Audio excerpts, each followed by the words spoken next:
अब धर्मेंद्र बिश्नोई के त्रिकोणमिति के 8A का ये दूसरे पार्ट का वीडियो है, पार्ट दूसरा है ये, जहाँ पे मैं स्टार्ट करूँगा दूसरे क्वेश्चन से। पहले वाले वीडियो में मैंने ऑब्जेक्टिव बताया था, उसका डिस्क्रिप्शन में लिंक दे दूँगा, वहाँ पे आप जाके देख सकते हो। उसमें कॉन्सेप्ट की भी वीडियो दे दूँगा, कई लोग कॉन्सेप्ट नहीं जानते होंगे तो उसका भी लिंक मैं दे दूँगा, वहाँ पर आप जाके वीडियो देख सकते हैं। तो दूसरा जो क्वेश्चन है वो कुछ ऐसा है कि त्रिभुज ABC, मतलब कि एक त्रिभुज है ABC, तो जब भी त्रिकोणमिति में किसी त्रिभुज की बात होती है तो वो बात सिर्फ होती है तो वो समकोण त्रिभुज की ही बात होती है। तो मान लेते हैं कि एक त्रिभुज है ABC, अभी नाम नहीं रखेंगे, क्यों? क्योंकि देखिए जिसका कोण B समकोण है तो यहाँ पे हो गया आपका B, क्योंकि समकोण सिर्फ यहीं पे होगा, मतलब 90 डिग्री, तो कोण B समकोण है। यहाँ पे पहले B लिख लेते हैं। अब बोल रहा है कि AB जो है वो 24 सेंटीमीटर है, मतलब कि यहाँ पे अगर AB लिख ले तो ये कितना हो जाएगा, ये 24 सेंटीमीटर हो जाएगा। अब BC, तो यहाँ पे C, ये कितना हो जाएगा, ये 7 सेंटीमीटर आपका हो जाएगा। तो निम्न का मान ज्ञात करो। cos A sin A का मान ज्ञात करना है और sin C और cos C का मान ज्ञात करना है। तो सबसे पहले हम पहले को सॉल्व करते हैं, cos A की वैल्यू निकालते हैं। किसकी? cos A की वैल्यू हम निकालते हैं, cos A। अब देखिए cos A की वैल्यू निकालनी है तो cos बराबर क्या होता है, पहले तो ये हमें पता होना चाहिए लंब आधार कर्ण में क्या संबंध होता है। तो cos A बराबर होता है हमारा आधार बटा कर्ण। तो आधार मुझे पता है, लंब मुझे पता है, कर्ण नहीं पता है। तो जब कर्ण नहीं पता है तो सबसे आसान सा तरीका पाइथागोरस थ्योरम से, मतलब PT, पाइथागोरस थ्योरम मतलब पाइथागोरस प्रमेय से। अब यहाँ पे ये हो जाएगा आपका AC का स्क्वायर इक्वल्स टू AB का स्क्वायर प्लस BC का स्क्वायर इक्वल्स टू AB जो दिया हुआ है वो आपका 24 है और BC जो दिया हुआ है वो आपका 7 है। ठीक, अब देखिए AC का स्क्वायर, ठीक, अब यहाँ पे भी आप लिख लेंगे AC का स्क्वायर। अब 24 है तो 24 का स्क्वायर करेंगे तो कितना होगा, देखिए 24 चौका 96 का 86 9, 24 9 48 9 57, आप लोग कैलकुलेट करके देख सकते हैं। और प्लस ये हो जाएगा 7 का स्क्वायर 49। ओके, अब 576 में अगर हम 49 को जोड़ते हैं तो ये 625 आएगा और ये जो स्क्वायर है इसको कर देगा रूट में और यहाँ पे हो जाएगा AC, और 625 का वर्गमूल जो होता है वो 25, तो AC इक्वल टू हो जाएगा हमारा 25। तो मतलब कि ये हमारा निकल के आ गया 25 सेंटीमीटर, मैंने इसको निकाल लिया। अब देखिए cos A equal to A/K, तो A एंगल जो है थीटा, तो इसके लिए इसके ठीक सामने वाला लंब होगा और इससे जो सटा हुआ है वो आधार और ये जो होगा वो कर्ण होगा। यहाँ पे यही सबसे कन्फ्यूज़न क्रिएट करने वाली जो चीज़ें हैं मैं अभी बता रहा हूँ आपको। तो A के लिए एंगल यहाँ बनेगा, ठीक है, तो A के लिए एंगल यहाँ बनेगा तो ये लंब होगा, ये आधार होगा, ये कर्ण होगा। तो आधार जो है वो कितना है मेरा 24 और कर्ण तो अभी मैंने निकाल रखा है 25, तो cos A की वैल्यू निकल गई, बहुत ईजी है। अब sin A की बात करते हैं। sin A equal to, sine बराबर क्या होता है सबको पता है, लंब बटा कर्ण होता है, संबंध जो होता है। तो लंब जो है वो 7 है और जो कर्ण है वो क्या है हमारा 25 है, तो सीधा सीधा मेरा हिसाब जो है वो बन गया। कन्फ्यूज़न क्रिएट करेगा ये पार्ट, कन्फ्यूज़न क्यों क्रिएट करेगा, देखिए दूसरा है sin C। अब यहाँ पे कन्फ्यूज़न क्रिएट क्या होगा, sin C मतलब एंगल जो बन रहा है वो किस पे क्रिएट हो रहा है, वो C पे क्रिएट हो रहा है, और अगर C पे क्रिएट हो रहा है तो इसके ठीक सामने वाला भाग जो होगा वो लंब होगा। तो मतलब कि अब सारा सीनरी चेंज, सारा जो मैटर है वो चेंज हो गया। अब देखिए अगर ये एंगल बन रहा है, C पे एंगल बन रहा है तो ये लंब हो जाएगा, ये आधार हो जाएगा, ये कर्ण हो जाएगा। कर्ण तो नहीं चेंज होगा लेकिन लंब और आधार के बीच में रिलेशन चेंज हो जाएगा। अगर एंगल बदलेगा तो ये एंगल है तो ये लंब है और ये आधार है, अगर ये एंगल है तो ये आधार है और ये लंब है। ये सबसे ध्यान रखने वाली बात है। तो sin C बराबर क्या होगा, रेशियो, मतलब कि जो इनके बीच में जो त्रिकोणमितीय अनुपात है वो तो नहीं बदलेगा, लेकिन अगर एंगल बदलेगा तो लंब और आधार के बीच में मतलब कि वो बदल जाएगा।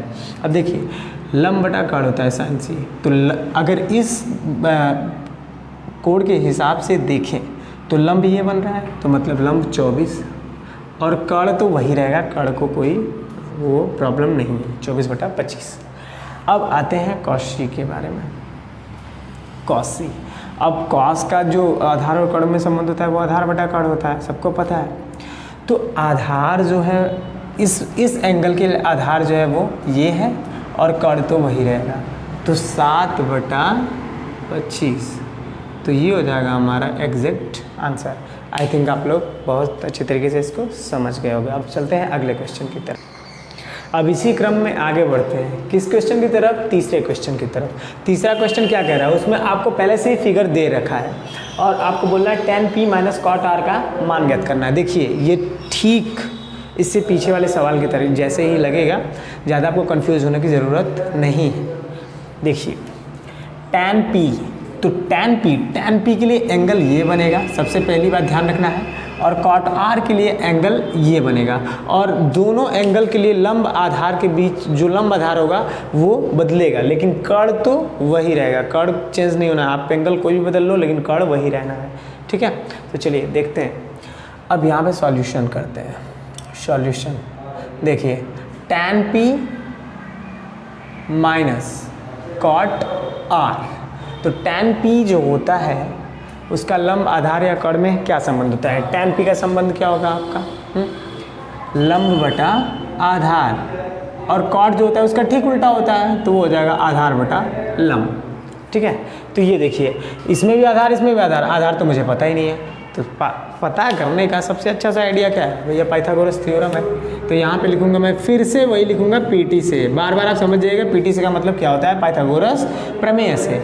अब यहाँ पे हम लिखेंगे आर पी, मतलब कि ये कड़ है, तो आर पी का square equals to R Q का स्क्वायर, फिर प्लस क्यू पी का स्क्वायर। अब देखिए आर पी तो मुझे पता है कितना है, 13 का स्क्वायर। आर क्यू नहीं पता है क्योंकि मुझे आधार नहीं पता है, तो मैं उसको, अब क्यू पी मुझे पता है वो कितना है 12 का स्क्वायर। 13 का स्क्वायर कितना होता है 169 होता है, और यहाँ पे आर क्यू का स्क्वायर प्लस 12 का स्क्वायर कितना होता है 144 होता है। तो 144 को उठा के फेंकिए इधर, 169 minus 144 equal to R Q का स्क्वायर।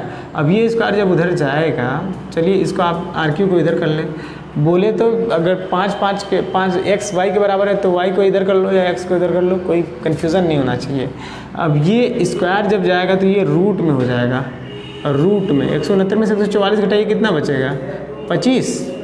अब 25 किसका वर्गमूल होता है, तो 5 वर्गमूल 25 का, तो आर क्यू का मतलब आधार जो निकल गया है मेरा 5 निकल गया है। क्वेश्चन हो गया सॉल्व। अब देखिए लंब बटा आधार, यहाँ पे थोड़ा सा क्रिटिकल क्या होगा, लंब बटा आधार। देखिए इस tan p, इस p के लिए इसके ठीक सामने वाला लंब होगा, ये आधार होगा, ये कड़ होगा। तो अब लंब, इसके लिए लंब क्या होगा 5 होगा, और आधार जो होगा वो 12 होगा, तो मतलब ये होगा आपका 5/12, फिर माइनस, अब आधार बटा लंब कॉट आर कह रहा है, तो आर एंगल के लिए ये देखिए ये आर एंगल है, आर एंगल के लिए लंब ये होगा और आधार ये होगा। समझिए इस एंगल के लिए ये लंब और ये आधार, और इस एंगल के लिए ये लंब और ये आधार। अब देखिए तो आधार बटा लंब होता है, तो इस एंगल के लिए आधार होगा 5 और लंब होगा 12, तो ये आपका आंसर आ जाएगा 0, क्योंकि सिंपल सी बात है 5/12 में से 5/12 घटाएंगे तो 0 आएगा। तो ये हो गया हमारा बहुत ही आसान सवाल। अब इसके आगे बढ़ते हैं चौथे सवाल की तरफ। तो आगे बढ़ते हैं अब चौथे क्वेश्चन की तरफ। यदि sin a बराबर 3/4 तो cos a और tan a का मान ज्ञात करना। बहुत ही ईजी है, बहुत ही ईजी है। तो sin a की वैल्यू दी रखी है यहाँ पे 3/4। sin a बराबर होता है लंब बटा कड़, सबको पता है, और cos a की वैल्यू निकालनी है, और साथ में हमें tan a की भी वैल्यू निकालनी है। तो cos a बराबर जो होता है वो क्या होता है आधार बटा कड़ होता है, tan a जो होता है वो क्या होता है लंब बटा आधार होता है। याद रखना, ये लाल बटा कक्का नहीं याद है तो लाल बटा कक्का लिख के उससे भी कर सकते हैं। तो अब मुझे लंब और कड़ तो पता है, आधार नहीं पता है, तो आधार पता करने के लिए यार बार बार वही प्रोसेस। आई थिंक ये तो एकदम मतलब दिमाग में बैठ जाना चाहिए कि मतलब चल क्या रहा है भाई, एक ही चीज़ चल रही है तब से। देखो तो लंब जो है वो कितना है 3 है, और कड़ जो है वो कितना है वो 4 है। तो फिर वही प्रोसेस पीटी से, पाइथागोरस थ्योरम से, तो AC का स्क्वायर इक्वल टू AB का स्क्वायर प्लस BC का स्क्वायर। बहुत ही आसान है, आराम से समझो। फार्मूला अगर तुम्हें पता है तो आई थिंक कि तुम ध्वस्त कर दोगे, परास्त कर दोगे अपने दुश्मन को। ए बी नहीं पता मुझे, तो ए बी तो वैसे ही रहेगा, और ए सी जो है वो 4 है तो 4 का स्क्वायर हो जाएगा। बी सी जो है वो 3 का स्क्वायर है तो 3 का स्क्वायर ही रहेगा। 4 का स्क्वायर 16, ठीक, और ए बी स्क्वायर और प्लस 3 का स्क्वायर 9। अब ये 9 जब उधर जाएगा तो माइनस का हो जाएगा, इक्वल्स टू, अब ये क्या हो जाएगा, ए बी का स्क्वायर। अब 16 में से अगर 9 को घटाएंगे तो ये 7 हो जाएगा, इक्वल टू ए बी। अब देखिए, अब ये स्क्वायर जब हटेगा तो इसको कर देगा रूट में। अब 7 जो है वो अपरिमेय संख्या है, मतलब ये किसी का पूर्ण वर्ग नहीं है, तो कड़ी में 7 ही छोड़ देते हैं, तो इसका मतलब जो इसका आधार आ गया वो कड़ी में 7 आ गया। अब तो ईजिली कर लेंगे, देखिए, तो कॉस है तो एंगल यहाँ पे क्रिएट होगा, इसके लिए ये आधार होगा, ये लंब होगा, ये कड़ होगा। तो आधार जो है वो कड़ी में 7 और कड़ जो है वो 4, लंब जो है वो 3 tan a के लिए, और आधार जो है वो कड़ी में 7। तो ये हो गया हमारा आंसर। अब इसके बाद बढ़ेंगे आगे के क्वेश्चन। अब इसी क्रम में आगे बढ़ते हैं 5वें क्वेश्चन की तरफ। 5वां क्वेश्चन कह रहा है कि यदि 15 cot a बराबर 8 तो sin a और sec a का मान ज्ञात करो। तो ऐसा सवाल हम लोगों ने अभी बहुविकल्पी में लगाया था। तो 15 cot a बराबर 8, तो cot a इक्वल टू 8 और ये 15 जो है वो गुणा का ये बटा 15 हो जाएगा, 8 बटा 15। तो cot जो रिलेशन होता है cot का लंब और आधार और कड़ में, वो क्या होगा, आधार बटा लंब होगा। क्या होगा, आधार बटा लंब। मुझे वैल्यू किसकी निकालनी है, sin a की निकालनी है और साथ में sec a की निकालनी है, ठीक। तो sin a बराबर क्या होता है, लंब बटा कड़ होता है। अगर मुझे लंब और कड़ पता हो जाए तो इसकी वैल्यू निकल जाएगी, और sec a जो होता है वो क्या होता है, कड़ बटा आधार होता है, ठीक। तो इसकी वैल्यू निकालनी है। तो आधार लंब मुझे पता है, अगर मुझे कड़ पता चल जाए तो मैं इन दोनों की वैल्यू पता कर लूँगा। तो मैं फिर से वही काम करूँगा, फिर से एक त्रिभुज बनाऊँगा। अब ये हो जाएगा आपका ए बी सी। अब यहाँ पे मुझे आधार पता है 8 और लंब जो पता है वो भी मुझे पता है 15। तो अब मैं पाइथागोरस थ्योरम से क्या करूँगा, लगाऊँगा फिर वही वाला पुराना घिसा पीटा डायलॉग, ए बी का स्क्वायर प्लस बी सी का स्क्वायर। अब ए बी जो है वो दिया हुआ है 8 का स्क्वायर, और बी सी जो दिया हुआ है वो 15 का स्क्वायर दिया हुआ है, और ए सी तो मुझे पता नहीं है, वही निकालना है। तो ए सी का स्क्वायर बराबर 8 का स्क्वायर 64 और 15 का स्क्वायर 225। 225 में 264 अगर जोड़ेंगे तो फिर वही 289 बनेगा। अब ये ए सी स्क्वायर जब इधर जाएगा तो ये रूट में हो जाएगा। तो ए सी इक्वल टू ये 17 वर्गमूल बनेगा 17 का, ठीक। तो ए सी जो निकल के आया है, मेरा कड़ जो निकल के आया है वो 17 निकल के आया है, ठीक है। अब देखिए साइन ए बराबर लंब कितना है, वो 15 है, और कड़ जो है वो 17 है। अब से के कड़ जो है वो क्या है, वो 17 है, और आधार जो है वो क्या है, 8 है।